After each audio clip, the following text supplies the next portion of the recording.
Hey everybody, this is D Hunter bringing another action figure review. Today we're going to be looking at the Diamond Select Toys, or DST, Westworld Series 2 action figures. We've got Bernard Lowe, Clementine Pennyfeather, and Teddy Flood. Now, I've already seen Clementine and Teddy both at Walgreens stores for a couple months now, but those are a little bit more of a basic release. In front of you here, these three are all the select releases. Walgreens has a deal that they can release some of the figures in a little more bare-bone packaging, but they come with less accessories, so I resisted buying until they finally came out online. All three of these guys finally became available, and here they are. Now, I don't think Bernard ever became available at Walgreens, at least not yet. The Walgreens versions are in more of a box packaging. These ones here in the old school card back with clamshell on the front. Get these kind if you want the extra accessories. The Walgreens one will give you less. So let's go ahead and check out the packaging here. First one here, Bernard Lowe. Comes with several accessories, including some different hands and a stand. He's probably the one that appealed to me the most, as he looks like a regular civilian, and I can use him for a ton of different uses in my action figure world. On the back side here, you can see the entire wave. Here's his barcode, in case that helps anybody. Next, we've got Clementine Pennyfeather. She comes with an alternate bloodied beat up head, pretty cool. Stand, some drinks for a saloon or bar, going to be very useful in my collection, and some alternate hands. Her dress looks great, old western style. Backside, rest of the wave. Here's her barcode, if that helps you. And then we've got Teddy Flood, looking very western here, got his cowboy hat, got his holster on his side, sort of western outfit on him. Bunch of different hands, and it looks like a little shot glass or so. Backside, same thing, rest of the wave. Here's his barcode, in case that helps. So with no further ado, let's open them up and check them out with the entire Westworld collection. Alright, now that we got these figures out of the package, here they are with all their accessories laid out. At first we've got Teddy. He's got some extra hands, a cowboy hat, and what appears to be a shot glass. And then we've got Clementine. She has some extra hands, an additional bloodied up head, a bottle of alcohol, and a glass for it. And then we've got Bernard, a couple extra hands, and a couple of programming accessories from the real world. But before we look at their accessories, let's check out the actual figures. So, first of all, Teddy, nice cowboy outfit, sort of bandana on his chest here. Got that same permanently sculpted gun into the holster. Really annoying thing they did with Series 1. Now, I don't know if that's something the actors asked for or simply the company making the show, but it's downright annoying. They have all kind of additional hands and trigger fingers with no gun to use them with and a gun stuck in the holster. I do not like that. Overall, this guy looks pretty good. He's one I'm probably least looking forward to, as I get these guys mostly to use as regular civilians in my action figure world. Bernard there is going to be the best for this. This guy here with a cowboy look. And don't get me wrong, I've accumulated some western figures over the years, so it's going to be pretty cool to have them with those guys. Double joint knees, double joint elbows, ab crunch, some cool stuff going on here. Then we've got Clementine. Absolutely loving her dress. It looks great. Old school, from a saloon, western style. Just really liking that. Then we've got Bernard here. This is the one I like the most, as he's a regular looking guy. I really like his glasses. I like his face. I like the blue shirt underneath, the vest, whole 9 yards. Once again, double joint elbows, double joint knees. Looking like a regular suited guy, and that appeals to me greatly. And then here are the figures broken down as far as they can go, with all of their removable parts detached. So let's go and check out each of the figures one by one and their accessories. Teddy Flood here. Like I said before, head sculpt not too bad. I like the detail on the hair. It's got parting, all kind of different sculpting and different shades of brown in there. He's got this sort of movable sort of bandana or scarf around his neck. You can kind of see below there. A little extra detail on the shirt. Overall, looking pretty good. The suit looks good. The pants look good. You can see a lot of weathering, brown detail on there. Almost looks like they may have some sort of stripes down them. Very subtle. little string attached to his leg, gun in the permanent holster. Do not like that at all. Overall, guy looks pretty cool. Not a bad figure so far. So now let's check out his accessories. Each of these 3 figures comes with a display stand. Pretty boring, pretty basic. It's a black oval. Got 1 peg for the peg holes in their feet. No logo, nothing else. Pretty basic. I'm not much of a stand guy, so these 3 stands are going to go to a huge bin. Never to be seen again. And next, let's check out his hands. He actually has 3 different pairs of gripping hands, which is very odd, as he only has 1 accessory to grip, his cup. He does have trigger fingers, so I imagine those hands were originally intended for the gun he was probably supposed to come with, and they ended up changing that. So let's check him out. Here he is with his first pair of gripping hands, a little bit of a larger grip here. This will allow him to hold his cup. Here's his second pair of gripping hands. These have a much smaller grip. One thing I think if you can do with these is probably hold his hat as if he's taking it off to nod to a lady. And here's his third pair of hands, another gripping hand. These ones have trigger fingers. Almost seems like he was originally intended to come with a gun, but they scrapped that idea. This guy's even articulated enough. He can have his hand reaching for his pistol in his holster. I do like that, pretty nice. If only it would come out of there. Here's his cup. Not too much exceptional going on here. It's a cup, it's hollow, you could actually put some water or whatnot in there. This thing appears to be a shot glass from the bar, and I can find a lot of uses for a shot glass in my action figure world. Here he is holding his cup. Here's his hat. It's a traditional brown cowboy hat, made of a soft material, a little bit bendable, and it's removable from his head. Here he is with his hat off. And then, with his hat on, here he is holding his hat as if he's entering a building or nodding to a pretty lady. And even though the gun in his holster is permanent and non-removable, and he doesn't come with a gun at all, I put this 6-shooter in his hand. Fits into his trigger finger great, and I must say, I think it looks fantastic with this guy. Now that we've taken a pretty good look at this guy's accessories, let's check out the height of this guy. So from bottom to top, this guy's sitting at just about 6.9 inches, which is going to translate to about 17.5 centimeters. And next, let's look at his articulation. So starting with his head here, of course his hat can come off. His head can rotate from side to side.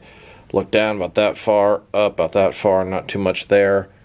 His scarf here, it's soft, you can see what's underneath it, can rotate it around. Shoulders on a ball joint, they can go out a little bit less than 90 degrees, but pretty close. Up, down, around, all that good stuff. He's got a bicep cut below that. Double jointed elbows, his hands and arms can go really far in. His wrist here can rotate around, and then it's hinged as well. He's got articulation in his torso here, can rotate around. Really can't go forward and back much at all. Doesn't feel like he has a traditional waist swivel, so that's all you're going to get here in his ab area.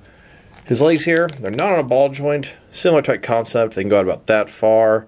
Sort of like a hook inside onto a peg. Then go forward about that far. Back, really not at all. He's got a thigh cut below that. Double jointed knees below that. And then his foot here, it can sort of rotate and rock at the same time. And then it's able to go up and down as well. Now let's check out Clementine.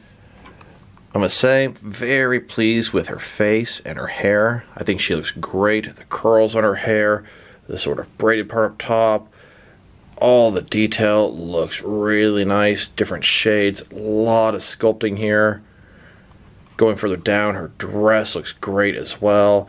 You see the little lacy part of the top, the buttons, ton of sculpting detail on here, different layers. I like her gloves. The backside of her dress is fantastic as well. She looks like a stereotypical woman in an old western saloon. And on to her accessories. 4 hands, 2 heads, a bottle, and a glass. Here she is with her first pair of hands. These are her open, sort of relaxed hands at her side. Here she is with her other pair of hands. These are her gripping hands. should allow her to hold her bottle and her glass. One thing I wanted to point out, on her left hand here, she seems to have a trigger finger, making me think perhaps she was supposed to have a gun at one point. Here's her bottle and cup, sort of semi-transparent, looking pretty nice. A lot of things I can do with a bottle of alcohol and a glass in my action figure world. And here she is, holding both her bottle and her cup at the same time. Here's a look at her normal, default head. And here's her bloodied, beat up head. Now let's check out her height. So, from bottom to the top of her head, sitting at about 6 3/4 inches, which is going to translate to about 17 centimeters. And if you go to the top of her hair, sitting at about 7 inches. Now let's look at her articulation. Starting with her head here, of course it can rotate from side to side. A little bit obstructed from her hair, can't really go further than this, and can't really go further than this on this side. She can look up and down just a little bit. Shoulders on a ball joint, they can go out a little bit more than 90 degrees, up, down, around, all that good stuff. No bicep cut. Single jointed elbows, got a 90-degree bend. They can rotate at the top. Wrists can rotate, and they're hinged as well. Then she's got a sort of ball joint right here. She can rotate around, and she can go forward and back quite a bit. Then she has another joint down here where she can rotate around. Can't really go forward and back at all there. She's got this long dress here. Can't really tell all the articulation inside of there. She definitely has legs that can split apart, but they can't go further than that. They can go forward and back a little bit. Looks like she has single jointed knees inside of there. Kind of hard to tell. And her feet, they can go up and down, and they can rotate a little bit as well. And then just for a little bit of more detail inside of here, you can actually see what her legs look like. They did a pretty nice job with the detail inside of there. You can see she's got the top of her, I don't know, boots or tights, almost like garter belt, and it's the same color as her dress. Pretty nice attention to detail there.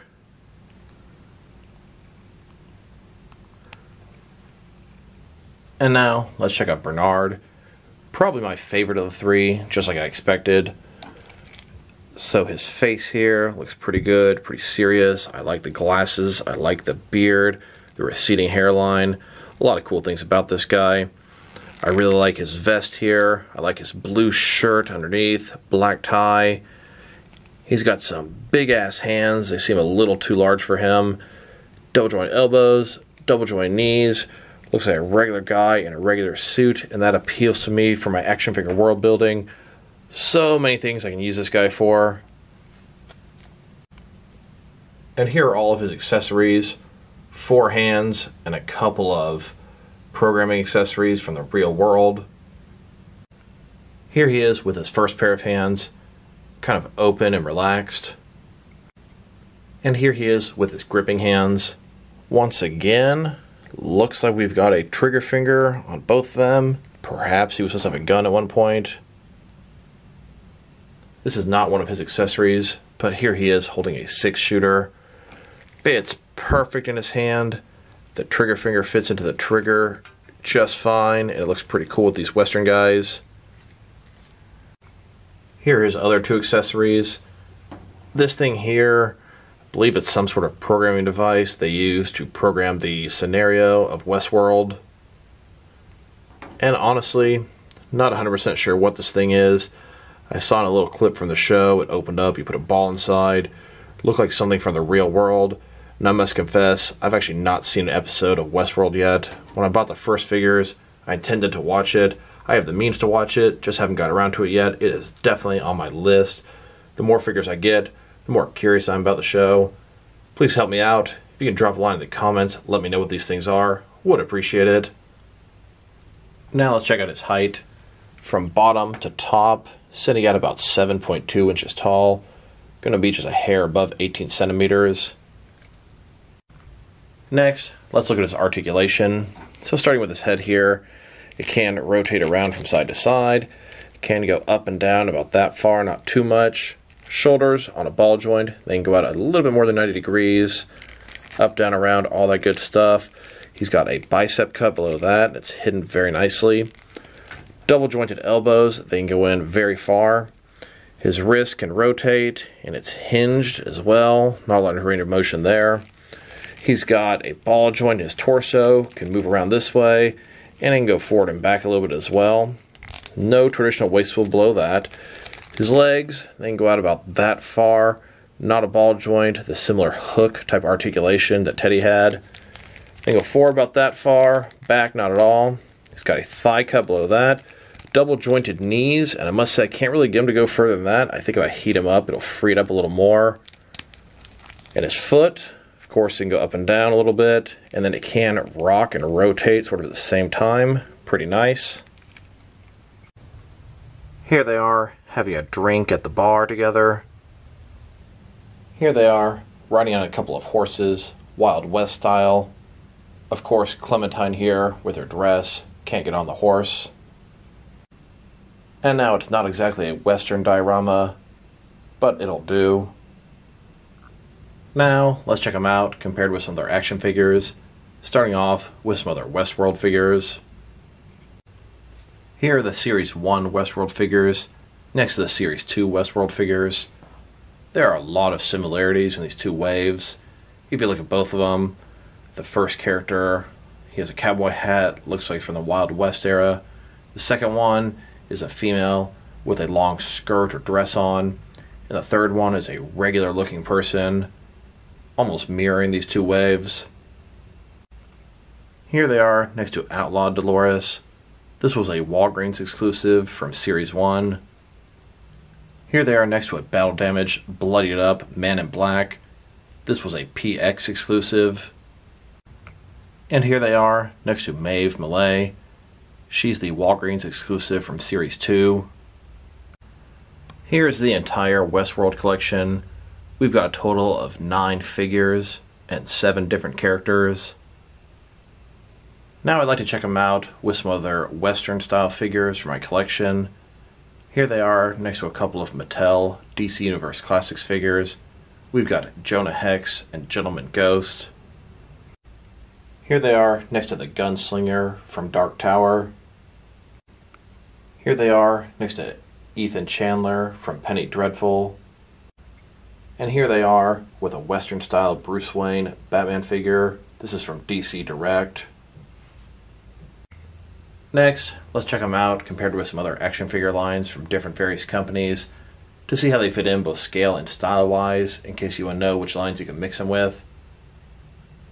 Here they are with some other DST brothers and sisters. In front of you are 5 different action figure lines, all from Diamond Select Toys. Here they are with some McFarlane action figures. Then, here they are next to some DC Direct and DC Collectibles figures. And here, next to some NECA figures. And here they are with some Mattel wrestling figures. And some Mezco 1/12 cloth soft goods action figures. Then, here they are next to some Mattel DC Universe Classics and Multiverse figures. And with some Mafex figures. And some Hasbro Marvel Legends. And here they are, next to some SH Figure Arts action figures. So overall, I must say this is a really nice action figure set.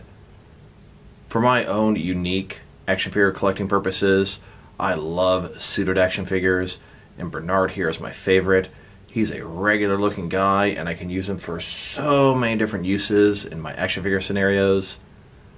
The other two, Teddy and Clementine, are both from the Wild West era, and I can definitely do some stuff with them, but Bernard here is the one that takes the cake. They all have pretty nice articulation, especially the males. Even though I've never actually seen an episode of Westworld, I am gonna watch the first episode tonight for sure. If I were to rate these figures, I'd probably give Teddy about a 7, Clementine about a 7.5, and Bernard about an 8. Just really liking this Bernard figure. I will say the Series 1 Westworld figures impressed me quite a bit and got me 100% in on this line. So this is D Hunter. Thank you guys for watching this video. If you liked the video, press like below. If you have anything you want to say about the video, add to the comment section. If you want to see additional action figure reviews from me, press subscribe. I do appreciate when you do that. Once again, this is D Hunter. Thank you guys for watching this video, and I'll talk to you guys real soon.